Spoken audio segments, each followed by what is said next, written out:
The street was thick with tension, the kind that prickles your skin and makes every sound sharper than it should be. She sat in her wheelchair, knuckles white against the wheels, eyes darting, heart hammering, not from speed, but from fear. Around her, gangsters laughed cruelly, circling, jeering, daring her to speak, to flinch, to break. Every insult was a sharpened blade, every shove a reminder of how vulnerable she seemed. She was a veteran, yes, but tonight, on this narrow alley lit by flickering neon, her service felt miles away. Before I tell you what happened next, tell me in the comments where you re-watching from.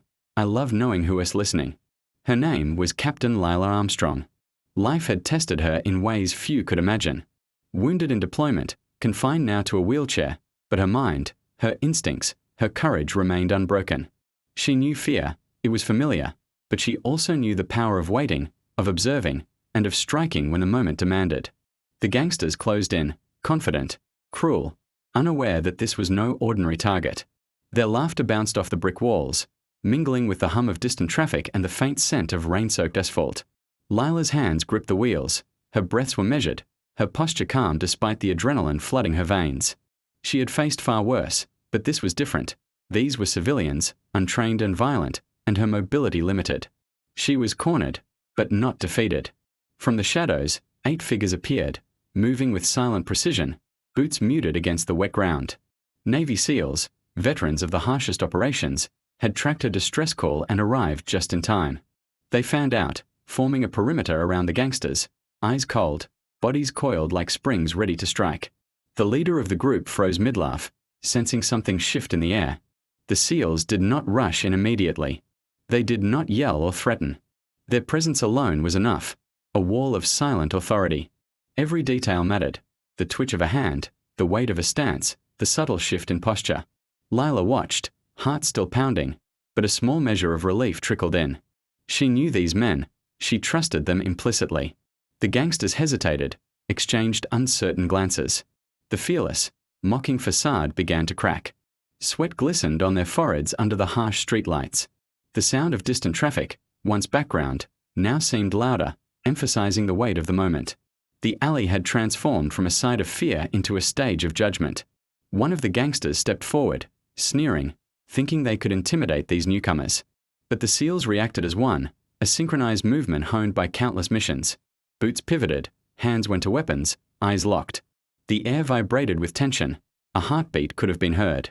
The world held its breath. Lila felt something inside her surge, a connection, a power she had not realized she would need. She straightened, met the eyes of her attackers, and for the first time in minutes, she exhaled without trembling. She did not need to move, did not need to shout. She had support, and the universe had given her timing. Then it happened. The gangsters stumbled, their coordination broken by the presence and discipline of the SEALs. One by one, they backed away, realizing their arrogance had underestimated not only Lila's courage but the power of those who stood beside her. Fear replaced mockery. Whispers of disbelief replaced laughter. By the time the last gangster retreated into the night, the alley was silent save for the gentle hum of the evening. Lila's wheelchair rolled forward, guided by her own strength, guided by experience, guided by the quiet knowledge that she had endured every battle, every challenge, and every humiliation life had thrown at her. The SEALs gathered around her, nods exchanged, silent communication of respect and acknowledgement. No words were needed. The mission had succeeded, not through force alone, but through presence, courage, and unwavering resolve. The street seemed transformed in those moments, shadows softened, air less oppressive, as if the very world had recognized the courage displayed.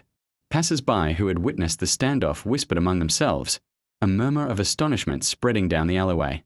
A veteran, once targeted, now stood not just offended, but honored. Lila thought back to her deployments, the nights in foreign lands, the moments when she had faced impossible odds. This was different, yet the principles were the same: vigilance, patience, and decisive action. Courage was not in striking first, but in standing firm, knowing that support and strategy could turn the tide in the most dangerous of moments. Because true bravery is not measured by the ease of the fight, it is measured by standing tall when everything, and everyone, seems determined to see you fall. And in that quiet, charged alleyway, surrounded by 8 of the most skilled warriors she had ever trusted, Lila Armstrong exemplified that truth. The SEALs eventually dispersed, shadows melding back into the night, leaving Lila alone but unshaken. The gangsters had learned a lesson. Courage is magnetic, support is formidable, and underestimating a veteran, especially one who refuses to surrender, is a mistake that carries consequences. Because courage is contagious, kindness is formidable, and justice does not always roar. It sometimes arrives quietly, precisely, and with unshakable authority. And as Lila wheeled herself forward, past the empty alley, the echo of what had happened lingered. Strength is never diminished by circumstance, only revealed in moments of challenge. If this story inspired you, comment where you're watching from, share it with someone who believes in courage and resilience, and subscribe to Whispered Words for more cinematic, emotional, and unforgettable military mission stories.